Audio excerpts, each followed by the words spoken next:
مولاي صل وسلم دائما ابدا على حبيبك۔ اگر اللہ نہ کرے کوئی اس گناہ میں مبتلا ہے تو وہ آج کی رات رو رو کے اللہ سے توبہ کرے اور کسی بزرگ سے رابطہ کرے کہ حضرت میرے اندر یہ بیماری ہے تو کسی طرح سے میں اس بیماری سے بچنا چاہتا ہوں، تو مجھے کوئی طریقہ بتائیں کہ اس عذاب سے میری جان چھوٹ جائے۔ قرآن نے اس واقعے کی ابتدا یہاں سے کی ہے، هل اتاک حدیث ضیف ابراہیم المکرمین۔ ابراہیم علیہ السلام کے بھانجے تھے لوط علیہ السلام، جو ابراہیم علیہ السلام پر ایمان لائے، اللہ نے آپ کو بھی نبوت دی تو انہوں نے بھی ابراہیم علیہ السلام کے ساتھ ہجرت کر کے اپنے ملک کو چھوڑ دیا۔ اللہ نے لوط علیہ السلام کو ایک قوم کی طرف بھیجا، اس قوم میں جہاں شرک اور بت پرستی تھی، ساتھ ساتھ لڑکوں سے بدفعلی کی بیماری تھی، عادت پڑ گئی تھی ان کو اس برائی کی۔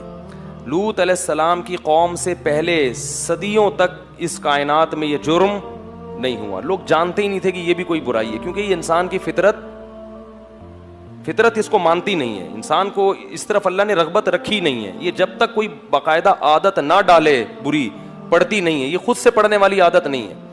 جیسے چرس اور ہیروئن خود سے کوئی نہیں پیتا، جب تک کوئی آپ کو پہلی مرتبہ پیشکش نہیں کرے گا، فضائل نہیں سنائے گا، پہلی مرتبہ پئیں گے، بدبو آئے گی، کھانسی ہوگی، بولیں گے کیا گند پلا دیا، لیکن آہستہ آہستہ اس گند سے طبیعت کیا ہوتی ہے؟ مانوس۔ شراب بھی ایسے ہی ہے، بدبودار چیز ہے، شرابی کے منہ سے بدبو آتی ہے، لیکن انسان یہ سوچ کے بتکلف پیتا ہے کہ دیکھیں، کر کے دیکھیں ہوتا کیا ہے۔ تو یہ جو لڑکوں سے بدفعلی کا مرض ہے، اللہ نے مرد کی رغبت مرد کی طرف رکھی نہیں، عورت کی طرف رغبت وہ نیچر ہے، وہ فطرت ہے، وہ نیچر ہے، وہ ختم نہیں ہو سکتی، اور وہ ختم ہوگی تو یہ غلط ہے۔ تو اللہ نے پیدا کی ہے نا، وہ تو نیچر کا حصہ ہے۔ مرد کی طرف، لڑکے کی طرف رغبت ہونا یہ نیچر کا حصہ نہیں ہے، یہ بیماری ہے، یہ بیماری ہے، یہ گندگی ہے۔ اور یہ بیماری پیدا کیوں ہوتی ہے؟ وہی وجہ جو میں بتاتا رہتا ہوں، شادیوں کا رواج نہیں ہے، بالغ ہو جاتے ہیں، جب خواہش حلال طریقے سے پوری نہیں ہوتی تو کہاں منہ مارتے ہیں؟ جیسے ایک آدمی کو حلال روٹی نہیں ملے گی کھانے کے لیے تو کچرے میں سے جو ملے گا اٹھا کے کھا لے گا، تو یہی حال ہوتا ہے کہ گند میں منہ مارتا ہے اور پھر اس گندگی کی عادت پڑ جاتی ہے۔